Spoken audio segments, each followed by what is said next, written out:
ভাই হ্যাঁ ভাই, এটা কি কি দিতেছেন নাকি কিরে?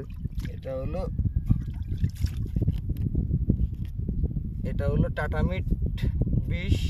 এটা হচ্ছে আমি প্রত্যেক ভাটিগায় দেওয়ার চেষ্টা করি। এতে প্রচুর উপকার আছে। পানির যে রং, এই রং পরিষ্কার হয়ে যায় এবং দেখা গেল কি মাছটা সুস্থ থাকে এবং খাদ্য তৈরি হয়।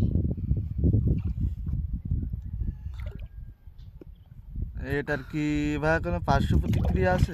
না না না, এটার কোনো দেখা গেলো কি সাইড এফেক্ট নেই, এটার কোনো পার্শ্ব প্রতিক্রিয়া নেই। কিন্তু এতে পরিমাণে একটু মারতে হবে, দেখা গেলো কি হিসাব করে মারতে হবে, পানি বুঝি। হ্যাঁ, পানির পরিমাণ বুঝি মারতে হবে এটা।